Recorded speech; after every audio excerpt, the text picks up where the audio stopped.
नमस्कार मित्रों, खेल और खिलाड़ियों की आवाज़ खेल पथ में आपका हार्दिक स्वागत है। दोस्तों, खेल निदेशालय उत्तर प्रदेश और प्रशिक्षकों के बीच फिलहाल कोई समाधान निकलता नहीं दिख रहा है। इलाहाबाद हाई कोर्ट की लखनऊ बेंच में आज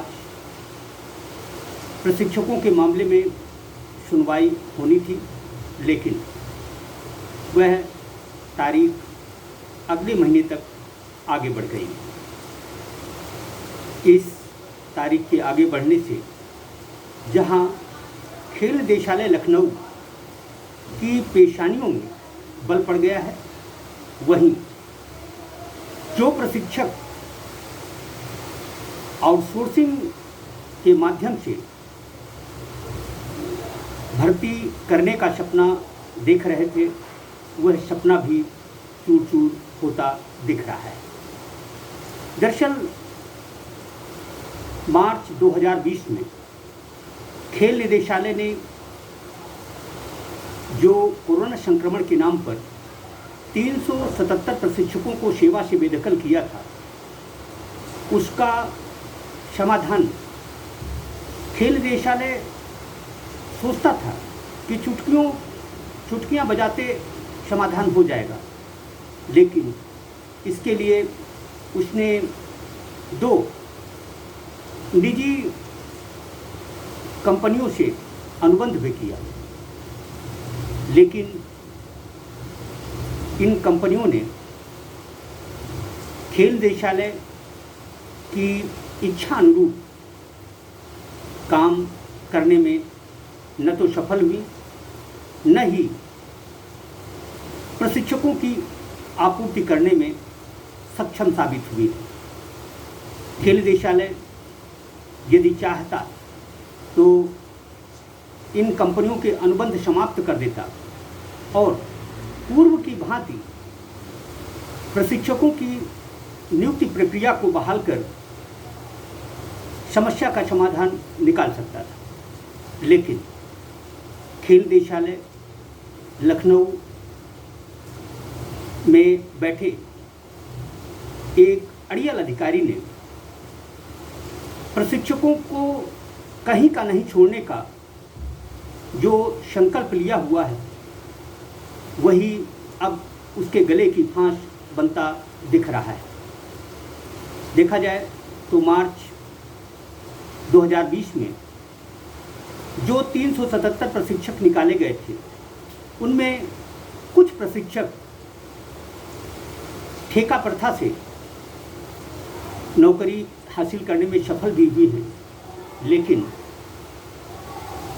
जो खेल निदेशालय के अड़ियल रवैये के खिलाफ मुखर होकर अदालत में पहुंचे हैं, उनकी संख्या बेशक कागजों में मुट्ठी भर दिखती हो, लेकिन सच ये है कि यह संख्या लगभग 241 है। यानी 241 प्रशिक्षक कतई नहीं चाहते कि आउटसोर्सिंग के माध्यम से विभाग में प्रशिक्षकों की नियुक्ति हो। जो भी हो, अदालत ने एक बार कुछ प्रशिक्षकों को सेवा में लेने का आदेश भी दिया था, लेकिन खेल निदेशालय ने उस आदेश को हवा में उड़ा दिया। मसलन समस्या खत्म होने की बजाय बढ़ गई। यदि खेल निदेशालय के ही कागजों पर या उसकी कही बात पर ही यकीन करें तो इस समय उत्तर प्रदेश में 550 प्रशिक्षकों की नियुक्ति होना है। 2 कंपनियां सिर्फ 160 प्रशिक्षक ही विभाग को दे पाई हैं, यानी 390 पद आज भी रिक्त हैं। क्योंकि अदालत में मामला लंबित, लिहाजा खेल निदेशक कई बार मीडिया को बता चुके हैं कि प्रशिक्षकों की समस्या का समाधान अतिशीघ्र निकलेगा, लेकिन जिस तरह तारीखें दर तारीखें बढ़ रही हैं उससे नहीं लगता कि समस्या का समाधान जल्दी निकलेगा। खेल निदेशक पर खेल मंत्री का भी दबाव। खेल मंत्री भी चाहते हैं कि प्रशिक्षकों से जूझ रहे प्रदेश को अतिशीघ्र निजात मिले। देखा जाए तो खेल निदेशालय करोड़ों रुपए की खेल सामग्री खरीद चुका है, लेकिन प्रशिक्षकों के अभाव में यह सामग्री जिला मुख्यालयों में कमरों में ही बंद है। तरह तरह के समाचार प्रकाशित हो रहे हैं। खिलाड़ी प्रशिक्षकों की कमी का हवाला दे रहे हैं।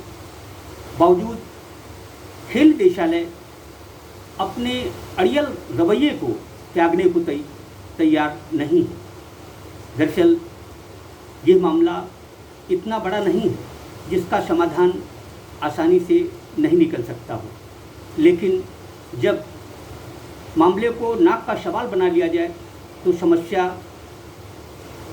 सुलझने की बजाय उलझ जरूर जाती है। यही हो भी रहा है। दरअसल खेल निदेशालय को अपने निर्णयों पर पुनर्विचार करने की ज़रूरत है, क्योंकि प्रशिक्षकों के बिना अधोसंरचना, खेल सामग्री, इसका कोई मूल्य नहीं रह जाता। एक तरफ मुख्यमंत्री योगी आदित्यनाथ जी उत्तर प्रदेश को खेलों में उत्तम प्रदेश बनाने का सपना देख रहे हैं, तो दूसरी तरफ अड़ियल अधिकारी उनकी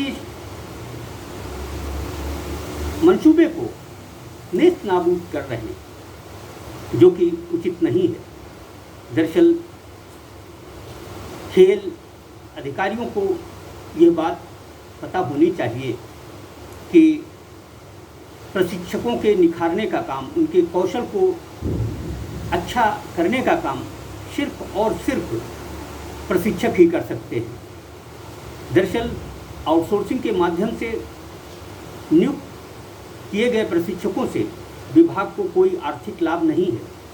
मसलन जिन कंपनियों से अनुबंध किया गया है, उन्होंने जो 160 प्रशिक्षक दिए हैं, उनके सेवा शुल्क का भुगतान भी विभाग को करना ही हो रहा है। तो फिर विभाग के आला अधिकारी ही बताएं कि आउटसोर्सिंग से आखिर उसे क्या लाभ मिल रहा है। प्रशिक्षकों की मांग भी जायज़ है। प्रशिक्षक पूर्व की भांति सेवा करना चाहते हैं। देखा जाए तो जो प्रशिक्षक आज घर बैठे हैं, उनमें बहुत से लोग लंबे समय से खेल निदेशालय उत्तर प्रदेश में अपनी सेवाएं दे चुके हैं। ऐसे प्रशिक्षकों का फिलवक्त घर बैठना कितना दुखदायी है, ये या तो उस प्रशिक्षक समझते हैं या उनके परिवार के लोग समझते हैं। अधिकारियों को इस मामले में संजीदगी दिखानी चाहिए और प्रशिक्षकों से मिल बैठकर समस्या का समाधान अतिशीघ्र निकालने की कोशिश करनी चाहिए, क्योंकि इससे प्रतिभाओं का हनन हो रहा है। प्रतिभाएं प्रशिक्षण से वंचित हो रही हैं तथा क्रीड़ांगन भी जलाप घर बनते जा रहे हैं। जय हिंद, जय भारत।